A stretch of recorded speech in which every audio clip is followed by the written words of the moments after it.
জয় রাধে জয় গোপাল। তো বন্ধুরা, আজকে আমি দিদির সাথে ফোনে কথা বলছিলাম, তখনই মাথায় একটা রেসিপি মনে পড়লো। গতকাল আমি ভাতটা এমনিতেই নরম নামিয়েছিলাম ভুল করে, তার মধ্যে মেলায় গিয়েছিলাম, রাতে খাওয়া দাওয়া আর করা হয়নি। ভাতগুলো কেমন গলে গেছে, শুধু ভুলের পর ভুল। এমনকি রাতে যে ফ্রিজে রাখবো সেটাও খেয়াল ছিল না। তো চলুন কি করলাম আপনারাও দেখবেন। প্রথমে ভাতটাকে ভালো করে ধুয়ে নিয়ে জল ঝরাতে দিয়ে দিলাম। জল ঝরানো ভাতটা আমি নিয়ে এসেছি।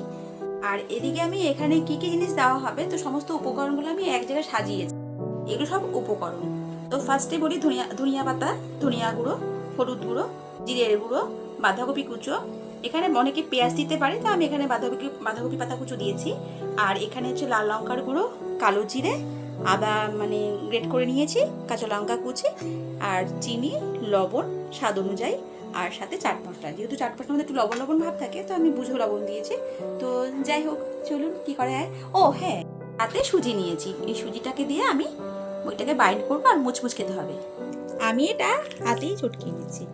এটা অনেক সময় মিক্সার গ্রাইন্ডারে অনেক সময় পেস্ট করা যেতে পারে, তো আমি সেটা ইউজ করলাম না। আমি এখন সুজিটা দিয়ে মাখছি, মেখে নিচ্ছি।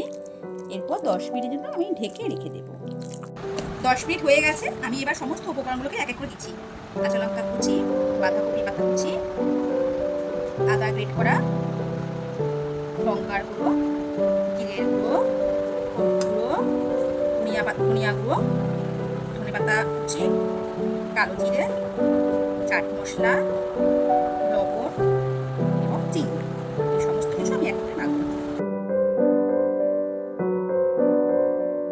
আর এখন এখানে গরম গরম পকোড়া ভেজে নিয়েছি।